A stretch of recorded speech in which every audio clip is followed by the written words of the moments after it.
Mirë se po takohemi të dashur nxënës. Unë jam mësuesja Hyrie Dakaj dhe së bashku sot në lëndën Gjuhë Amtare do të shpjegojmë njësinë mësimore unaza magjike. Ky tregim do të na ngjasoj pak sa me një përrallë dhe së bashku do të shohim se çfarë do të ndodh këtu. Po ju paralajmëroj se si njësi është pak e gjatë dhe për këtë do ta ndajmë në disa pjesë. Ju sugjeroj ta dëgjoni me vëmendje, sepse pas secilës pjesë do të kemi pyetje. Fillojmë. Unaza magjike. Ishte një herë një burr që e kishte një fermë të vogël. Ai dhe gruaja e tij ishin shumë të varfër, edhe pse punonin shumë erë e terë. Një ditë, ai ishte duke lëvruar aren e tij të vogël dhe ol të pushante nga puna shumë e rëndë. Më duhet ta shes gjysmën e kësaj are, tha ai me pikëllim, pasi s'na kanë mbetur të holla. Oh, çka do të ndodh me gruan dhe me fëmijët e mi? Pa pandehur, një grua e veshur në të zeza u përvodh dhe e preku në supë. Djalosh, tha ajo, nuk është mirë të rish ulur këtu, duke ndjerë keqardhje për veten. Dëgjoje këshillën time dhe bëj diçka sipas saj. Kaloji 2 ditë gjithkah në përpyll. Do të arrish të një pishë gjatë, më e gjatë se çdo dru që ke parë ndonjëherë. Nëse mund ta presësh atë vet, do të buzëqesh fati. Pastaj ajo u zhduk. Tani do të shohim se sa arritëm të kuptojmë pjesën e lexuar. Pyetja e parë. Për kë flitet në këtë tekst? Pra, flitet për një bujk, i cili kishte një fermë të vogël. Çfarë brengoste bujkun dhe çfarë vendimi mendoi të merrte ai? Me që bujku ishte shumë i varfër dhe nuk ishte të holla, ai mendoi që ta shiste gjysmën e arës. Me kë bisedoi bujku dhe çfarë këshille mori? Ai bisedoi me një grua e cila ishte e veshur me të zeza dhe i kërkoi që të ecte 2 ditë në përpyll derisa të gjente një pishë, në fakt pishën më të gjatë që kishte parë ndonjëherë dhe ta priste atë. E tani, çfarë mendoni ju? A do ta ndjekë këshillën bujku? Për këtë, do të shohim në vazhdim. Vazhdojmë me pjesën e dytë të tregimit. Bujku vrapoi të merrte së patën e vet e ca ushqim dhe u nis. Ju deshën 2 ditë për ta gjetur drurin dhe filloi përnjëherë ta priste trungun e stërmandh. Ai u rrëzua për tokë me zhurmë të madhe dhe një qerdhe shpendi me 2 vezë brenda ra nga degët. Vezët kërcitën dhe u qanë, derisa ato po rrukulliseshin jashtë qerdhës. Një zakth me push i shqiponjes doli ngadalë nga njëra lëvozhë dhe një unaze artë ra për jashta nga tjetra. Për befasinë e bujkut, shqiponja filloi të rritej dhe për disa sekonda arriti belin e tij. I shtriu e i rahu krahët dhe bërtite. Ti më bëre të lirë, të lutëm, merre këtë unazë të artë si shpërblim. Ki kujdes për të, sepse ajo është unazë magjike. Fute në gishtin tënd, sille dhe thuaje një dëshirë. Përmbaje mend, është vetëm një dëshirë në unazë. Një herë dëshiron, unaza e humb magjinë e saj. Kështu, mendo me kujdes se çfarë do të dëshiroje. Ti nuk dëshiron ta çosh dëm dëshirën tënde. Shqiponja dukej e mrekullueshme derisa ngrihej në qiell. Ajo u lëshua poshtë edhe një herë dhe i rahu krahët ngadalë, pastaj u sol dhe u zhduk në re. E tani nxënës të dashur, do të mundohemi të gjejmë përgjigjet e pyetjeve për pjesën që e lexuam.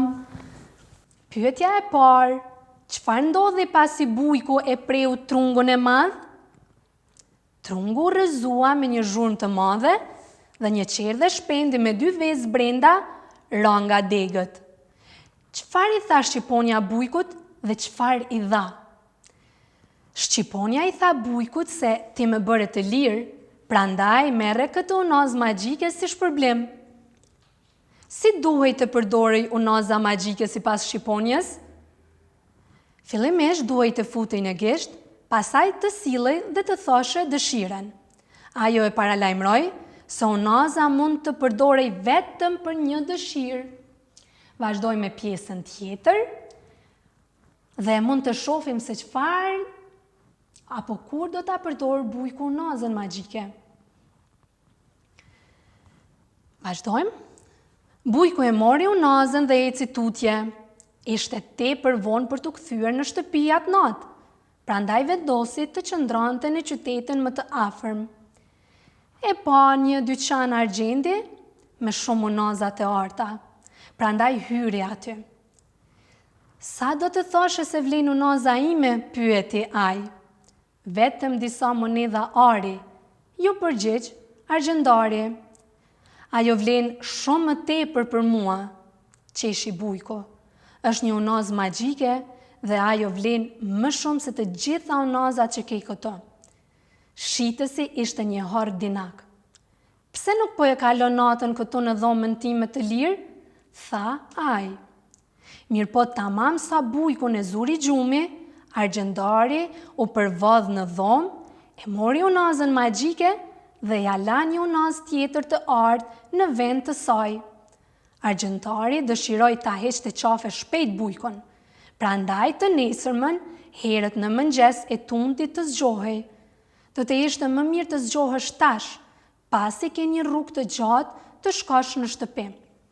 Sa po bujku u largua, horri i mbylli çepinat, e mbylli derën e rënd dhe qëndroi në mjedis të dhomës. E rrotulloi unazën në gishtin e tij dhe tha: dëshiroj 1.000.000 monedha të arit. Besoj se e kuptuat pjesën e lexuar dhe tani do t'i përgjigjemi pyetjeve. Si veproi bujku kur arriti në qytet? Bujku hyri në një argjentari për të shikuar vlerën e unazës. Për çfarë qëllimi e ndaloi argjendari bujkun? Argjendari e kuptoi që unaza ishte magjike dhe për këtë qëllim deshi që t'ja merrte unazën bujkut. Çfarë bëri argjendari derisa bujku ishte në gjumë? Argjendari e mori unazën magjike nga bujku dhe ja la një unazë tjetër të artë, pra një unazë të rëndomt. Si e shfrytëzoi argjendari unazën magjike? Argjendari shprehu më njëherë dëshirën ndaj unazës magjike, duke kërkuar 1.000.000 monedha të arit. Vazhdoj me pjesën tjetër. Për një herësh, monedhat e arit ranë si pika të shiut të shkëlqyeshme e të forta. Ato e qëlluan atë në kokë dhe në supë, kurse ai klithi me dhimbje. Ato e mbuluan dyshemen dhe së shpejti unë gjetën deri në gjunjtë e tij. Ai vrapoi ta hapte derën. Tepër vonë. Nuk mund të vraponte nëpër ar dhe së shpejti u mbulua prej tij. Mira monedha ari ran dhe ato ishin aq të rënda sa dyshemeja u thye dhe shitësi i lig u lëshua me rapëllim në bodrum. Ari vazhdoi të binte poshtë derisa 1.000.000 monedha shtriheshin aty. Por argjendari lakmitar nuk u ngre kurrë më, sepse ai u varros nën kodrën prej ari. Ndërkohë bujku u kthye në shtëpi të tij dhe ja tregoi së shoqës unazën, e cila mendonte se ishte unazë magjike. Kjo do të na ndërtoj fatin ton, tha ai. Por ne duhet të jemi të kujdesshëm, dëshira jon duhet të jetë e mirë. Le të dëshirojmë ca ara më shumë, tha gruaja e tij. Neve na duhet më shumë tokë, kjo është e vërtet, u përgjigj burri i saj, por nëse punojmë vërtet shumë gjatë një viti, ndoshta mund të blejmë arat pranë shtëpisë. Tër atë vit, Bujku dhe shoqja punua në ara. Koha ishte e mirë, prandaj drithërat u rreten dhe kokrat u bën të gjata dhe të forta. Ai e shiti drithin e treg dhe me ato të holla bleu 2 ara pranë fermës së tij. Çfarë ndodhi me argjentarin pasi shprehu dëshirën? Monedhat filluan të binin si pika të shiut. Argjentari nuk mund të lëvizte për shkak të sasisë së madhe të arit dhe kështu mbeti i varrosur nën kodren prej ari. Si veproi Bujku kur arriti në shtëpi? Bujku i tregoi gruas për unazën magjike, por i tha se duhet të jemi të kujdesshëm se për çfarë dëshire do ta shfrytëzojmë atë. Çfarë dëshire kishte gruaja e Bujkut? Gruaja e Bujkut dëshironte ta përdorte unazën magjike për të blerë ara. Si arritën t'i blenin arat? Ata duke punuar gjatë tër vitit, siguruan të mbjella të mjaftueshme dhe kështu arritën të blenin 2 ara pranë fermës së tyre. Vazhdoj me pjesën e parafundit. Kjo është mrekulli, i tha së shoqes. Ne e kemi tokën që e dëshironim dhe unë kam pak para të lëna me njanë dhe nuk e përdorëm as njëri dëshiren tonë. Si që ndron puna me dëshiren për një kal dhe një lop? Pyeti e shoqja. Ata do të na shërbenin. Ne i blim arat me parat tona, e dashura grua. Nuk do të na shkoj gjatë derisa të fitojmë mjaft para për një kal dhe për një lop. Kështu ata punuan shumë dhe për një kohë fare të shkurtër, kur syen mjaft për të blerë një kal të fortë dhe një lop të bukur. A nuk jemi fatlom? Tha Bujku. Kemi 3 ara, një kal që t'i hipim dhe një lop që të na jap qumësht të mirë. Kemi çdo gjë që dëshirojmë dhe ne e kemi ende dëshiren ton nga unaza. Pse nuk e bëm një shtëpi të re? Pyeti e shoqja. Unë kisha dëshiruar një kopsht me një hurth të bukur dhe disa rosa që të notonin në të. Nuk duhet të nxitojmë për ta përdorur dëshiren, e dashura ime, sepse ajo është dëshire vetme që mund ta kemi. Dhe ai shkoi në ara duke vërshëllyer me gëzim. Vazhdoj me pyetjet për këtë pjesë. Çfarë bënte Bujku për të plotësuar dëshirat? Bujku vazhdimisht punonte që të plotësonte dëshirat me të ardhurat që fitonte. Si mendonte gruaja e tij të shfrytëzonte unazën magjike?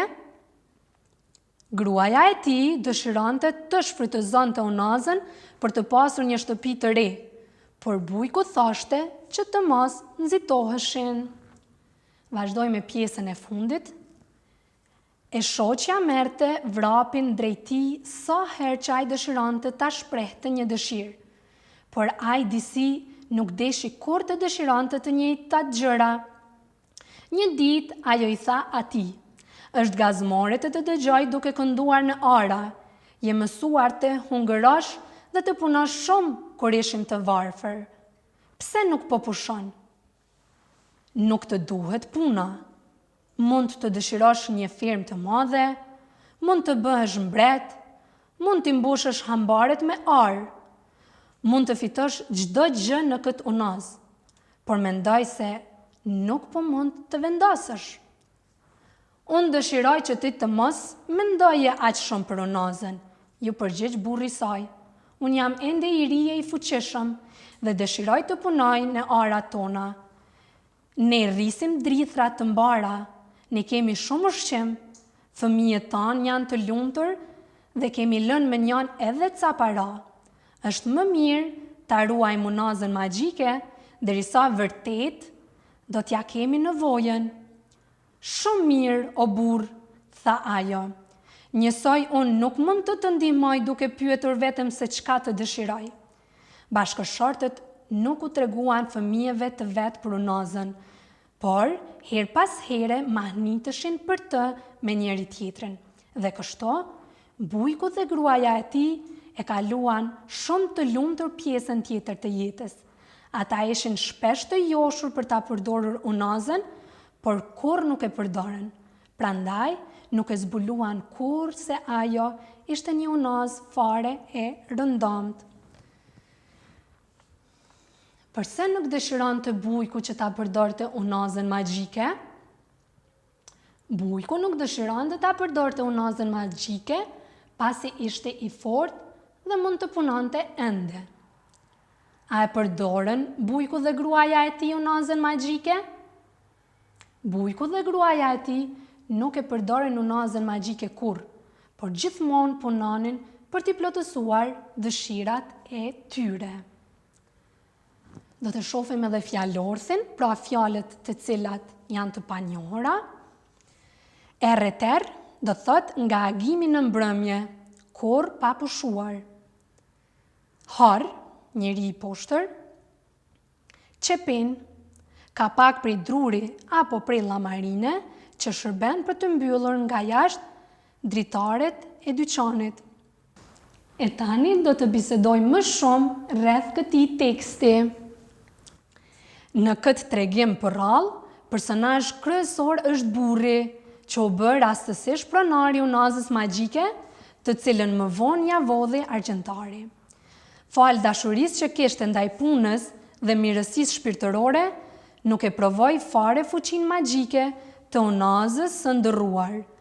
Këto kemi të bëjmë me personazhe e veprime të zakonshme, siç janë burri e gruaja, punimi i tokës, blerja e arave dhe e bagëtisë e tjerë, por edhe personazhe dhe veprime e sende të pazakonshme që janë plaka, unaza magjike, derdhja e monedhave të arit.